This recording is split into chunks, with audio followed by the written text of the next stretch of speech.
And we're back. Hello again, everyone. Ariel, Helwani, Marc, Raimondi, Okamoto here in Las Vegas for UFC 248. As you have probably noticed over the last few months, we've been doing this daily diary thing at the end of each day leading up to fight night. Well, this is our first installment here in Vegas for UFC 248. Very excited to be here. Great card, of course, two title fights on the card. I missed the open workouts yesterday, Marc, and it's interesting. Last time we spoke in Houston, we talked about the difference between those athlete panels and the open workouts. This time they brought them back. Yeah. Any big takeaways? Any big news coming out of the workouts yesterday? I think I was kind of ambivalent in Houston about whether I liked the workouts or the panel better.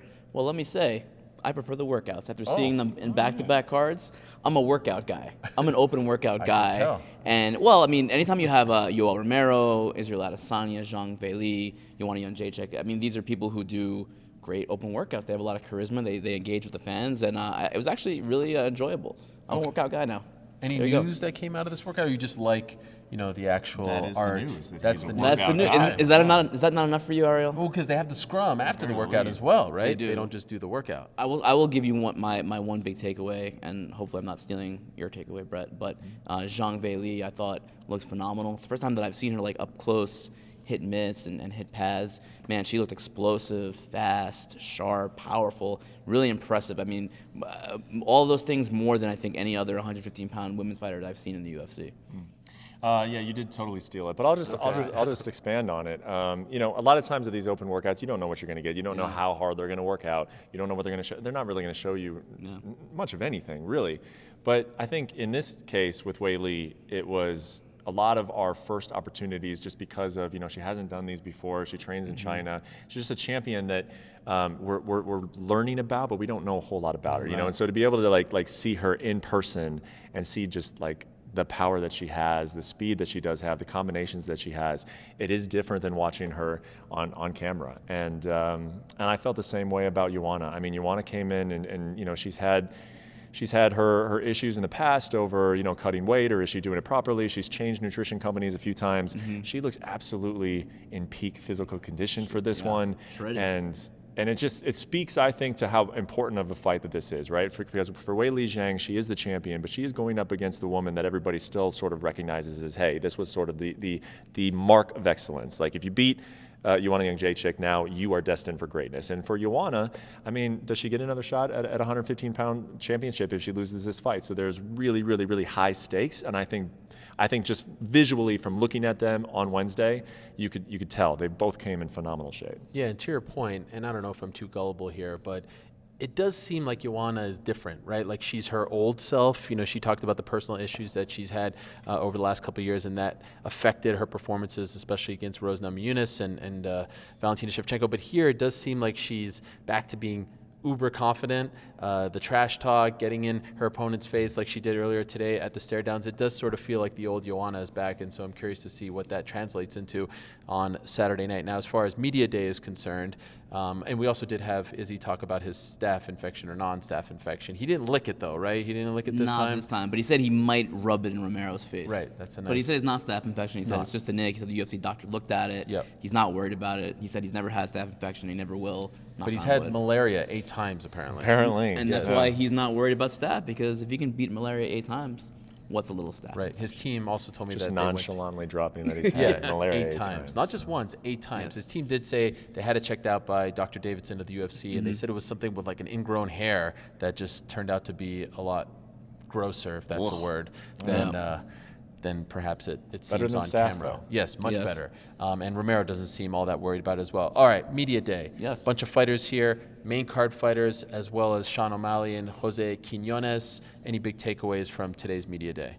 Sean O'Malley got a new face tattoo on Tuesday. It's a little heart on his cheekbone. It's actually on his right cheekbone. And he said he got it on Tuesday here in Vegas. Spur of the moment.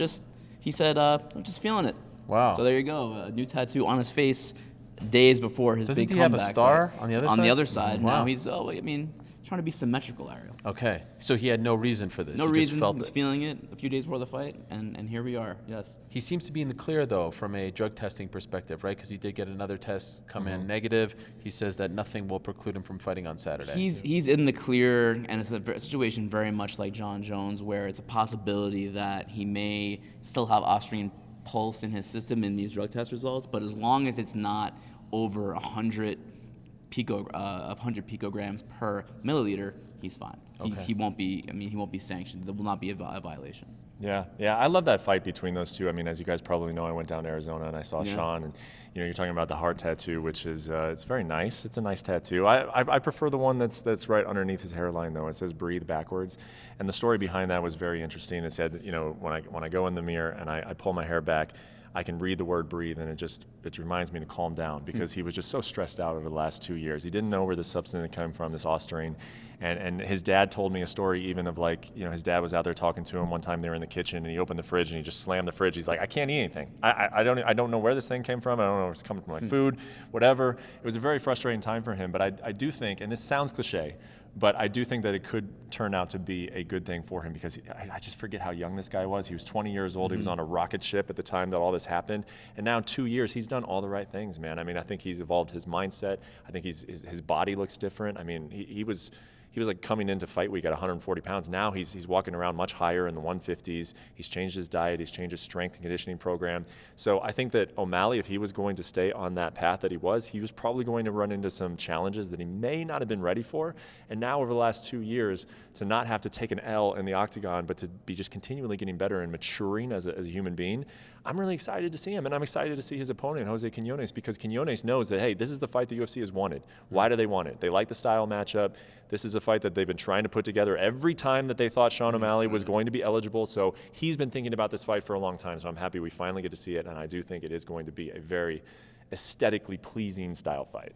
Any nuggets from conversations today, interviews, talking to people? There's always a bunch of interesting people walking around at Media Day. Any other nuggets? Yeah, well, not to take it right back, but Quinones, O'Malley is like, we're going to see who's more Mexican in there. And Quinones didn't really like that. He's like, that's the guy has no idea what it's like to be Mexican. He has no idea what it's like to grow up in Tijuana. So interesting. I like that. And then, again, what we were talking about earlier, Joanna is just in good spirits. She's in good spirits. And, you mentioned her cockiness or her confidence. I think that just comes from the level that she prepares. How many times have you guys heard fighters say, the more you prepare, the cockier you are fight week, because you did the work. Right. And I can tell that Joanna's done the work, so I don't mind her doing this stuff again to Weili. I love it. She was asked. Of course, they had that amazing stare down today at Media Day, where Joanna was doing her usual stare down, talking trash, and Weili in perfect English says, "Shut up," just very loudly, and it was a great stare down.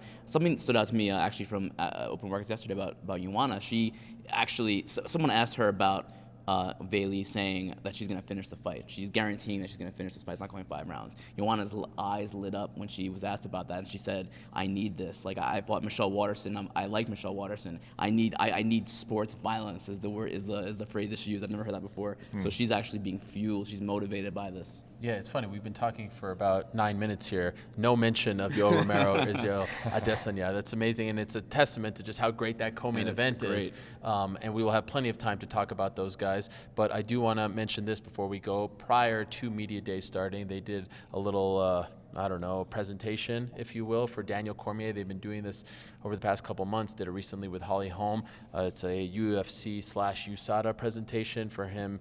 I think he has done 85 tests. Is that the number? So 50 under the UFC's program, okay, and then another 54 under the UFC's, and another 30 from when he was wrestling in the Olympics. Wow. So 84 total. That's incredible. Now, how do you feel very quickly about these presentations? To me, it does seem like a little bit, I don't know, it's a little strange because the fighters have no say in all of this, and here we are giving them a jacket like, hey, we know you have to check in with us 24/7, 365, but here's a jacket for your time. How do you feel about this? I mean, it feels a little bit PR-ish more for USADA than for the fighters. However, if he's passed all those tests, he does deserve that recognition. So, it doesn't have the same feel as maybe some other things that we reward fighters for. It seems like there's maybe a little bit of another motive in it, but I'm fine with it. I mean, again, these guys pass all these tests and they deserve to be recognized. I get it, because whenever we hear USADA, it's always like a negative connotation. Oh, this guy failed the drug test. This guy can't fight. We're talking about Sean O'Malley just a few minutes ago.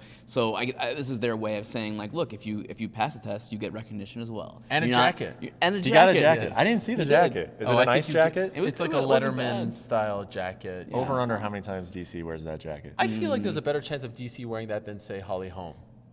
Well, yeah. Well, that's fair. yeah. That's the same. Not really going on a limb there. Okay, fair enough. Well, those are the only two that I've seen get him so far. Jose Aldo will be getting one as well there coming you up go. in May. Okay, Yeah. breaking news. Another reason to be excited for UFC 250. That's Not right. only the Henry Cejudo fight, but the Letterman jacket presentation. All right, we're out of time. Charlie's got somewhere to go. He's very busy here in Las Vegas. We got to get out of here. Day 1 and 2 in the books from here in Sin City. We'll be back tomorrow to wrap up the official weigh-ins. And by the way, some theater is going to unfold tomorrow morning, right? Yoel Romero, Joanna, and Jedrzejczyk. right. You know, it's always interesting when you have people who have a history of weight-cutting issues coming into the weigh-ins on Friday. So we'll see Romero's manager telling me that everything's good. They're about 5 or 6 pounds over at this point. So everyone seems confident. We'll see how it plays out on Friday. For Marc, Brett, I'm Ariel. Thanks for watching. We'll talk to you tomorrow. Thanks for watching ESPN on YouTube. For more sports highlights and analysis, be sure to download the ESPN app. And for live streaming sports and premium content, subscribe to ESPN+.